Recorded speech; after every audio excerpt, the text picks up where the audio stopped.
这届世界杯最奇怪的地方，可能不是爆冷，也不是球星状态，而是比赛还在踢，朋友圈却安静了。以前一到世界杯，朋友圈是什么样？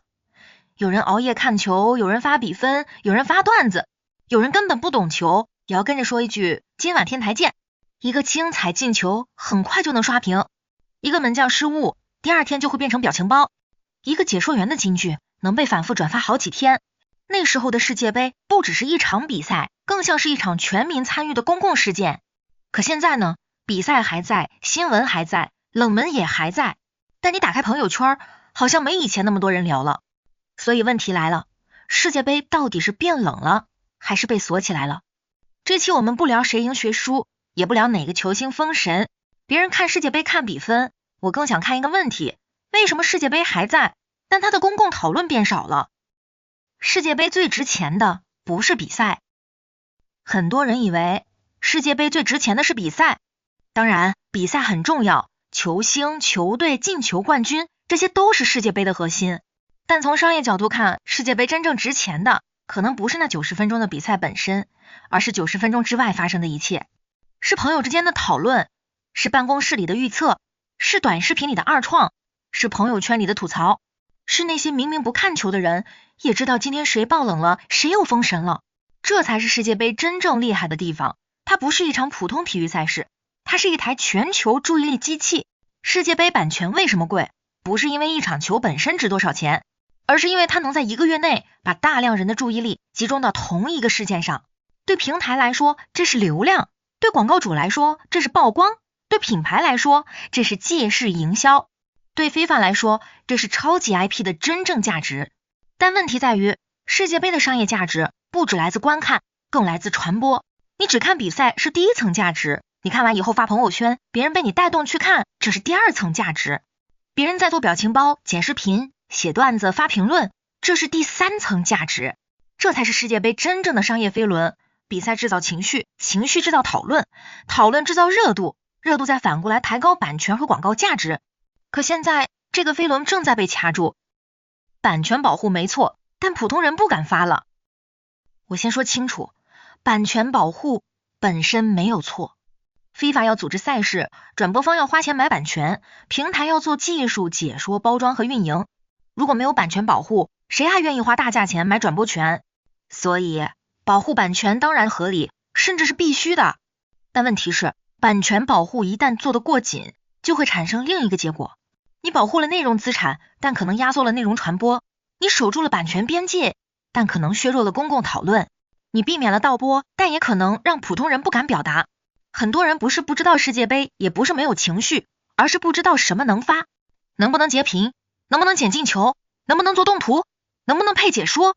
能不能把精彩瞬间放进自己的视频里吐槽2句。当规则变得复杂，普通人的选择往往不是研究规则，而是干脆不发。过去一个球迷看完比赛发一段精彩进球，配一句自己的感受，从版权角度看，这可能是未经授权的传播，但从传播角度看，这也是世界杯热度的一部分。一个人把比赛瞬间做成表情包，严格来说可能涉及版权，但从文化传播角度看，这些段子、梗、二创恰恰是世界杯从赛事变成社会话题的关键。很多人不是因为完整看了一场比赛才爱上世界杯，而是因为先看到了一个名场面、一个梗、一个朋友的吐槽，才被拉进这场热闹里。这就是社交传播的力量，它不是官方传播的敌人，它是官方传播的放大器。所以你可以想一个问题，如果一个进球不能被转发，不能被剪辑，不能变成表情包，那它还是不是一个真正属于全民的世界杯瞬间？世界杯当然还会有人看，但它会从大家一起讨论，慢慢变成各自在授权平台里观看。这两者差别很大。过去世界杯像广场，大家在广场上欢呼、争吵、调侃、表达立场。现在世界杯更像影厅，你可以买票进去看，但出来以后能不能截图，能不能剪片段，能不能做二创，都变得更复杂。于是很多普通人会选择沉默，不是他们没有感受，而是他们觉得麻烦。当表达成本变高，普通人就会减少表达。而社交媒体最怕的不是争议，最怕的是没人说话。所以你感觉朋友圈变安静了，可能不是世界杯突然没有内容了，而是很多原本应该自然流动的内容被挡在了传播链条之外。短期保护版权，长期可能损失热度。对版权方来说，这件事短期看是好事，用户想看比赛就去指定平台，广告主想触达用户就通过官方渠道，内容没有被随意搬运，商业权益得到了保护，这套逻辑很合理。但它有一个长期风险，如果世界杯只剩下观看而少了参与，它的文化温度可能会下降。年轻人喜欢一个赛事，不只是因为比赛精彩，还因为身边人都在聊，还因为社交平台上有梗，还因为自己也能参与其中。哪怕他不懂越位，不知道阵型，也可以通过一句吐槽、一张图、一个表情包加入这场全民狂欢。这就是文化产品和普通商品最大的不同。买一瓶水，交易结束，价值基本就完成了。但世界杯不是，世界杯的价值恰恰发生在比赛结束以后。你发朋友圈，我做表情包，他在办公室争论谁该背锅。这些看起来不直接赚钱的东西，最后反而支撑了世界杯最值钱的热度。所以版权保护和公共传播之间其实有一场博弈，保护太松，商业权益受损；保护太紧，文化热度受损。版权保护如果只保护了播放权，却压低了讨论权，那它保护的可能只是短期收入，而不是世界杯本身。因为广告主买的不是冷冰冰的版权，广告主买的是热度，平台买的不是几场比赛的播放权，平台买的是用户停留和社交讨论。FIFA 卖的也不是单纯的视频信号，它卖的是世界杯作为全球顶级 IP 的影响力。如果有一天世界杯在授权平台里依然播放高清，但社交平台上没人讨论，朋友圈里没人刷屏，短视频里没有爆梗，年轻人觉得这事跟我没什么关系，那世界杯的商业价值会不会受到影响？我觉得会，因为注意力经济里最贵的不是内容本身，而是内容引发的连锁反应。世界杯最怕的不是没人看，而是没人聊。一场比赛再精彩，如果只停留在直播间里，它的影响力就是有限的。但一场比赛如果能跑进朋友圈，跑进短视频，跑进表情包，跑进饭局聊天，跑进第二天的办公室，它才真正变成了社会事件。我们今天回忆世界杯，很多时候回忆的不是完整比赛，而是一次绝杀，一场爆冷，一个背影，一句解说，一个朋友圈刷屏的夜晚。这些东西才是世界杯真正的文化资产。而文化资产不是被锁起来以后升值的，它是在人群中流动起来以后才会升值。超级 IP 到底该锁起来还是流动起来？所以我们不能简单的说版权保护错了，真正的问题是有没有可能在保护正版权益的同时，给社交传播留下更合理的空间，比如允许一定范围内的短片段引用，比如提供官方可分享的精彩瞬间素材，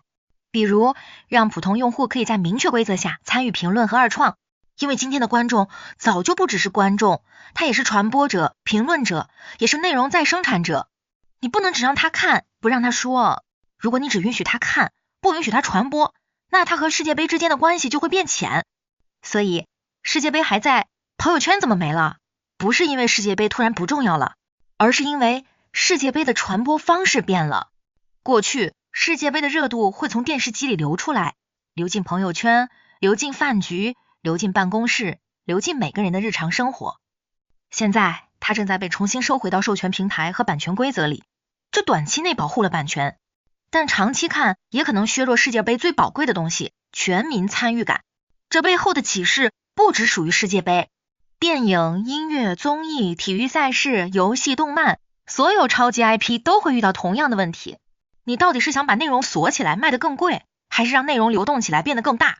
最好的商业不是完全放任，也不是完全封闭，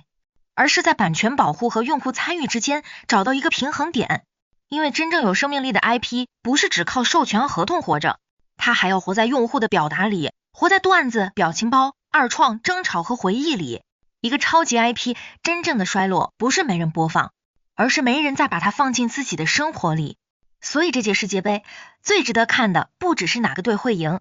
而是一个更大的问题。当世界杯越来越像一门版权生意，它到底会变得更值钱，还是更安静？你有没有感觉今年世界杯的讨论变少了？你觉得这是因为大家不爱看球了，还是因为大家不敢发了？一个精彩进球应该只属于版权方，还是也应该属于看球的人？欢迎在评论区说说你的看法。这里是商业暗线，别人看世界杯看比分，我们看它背后的生意怎么变。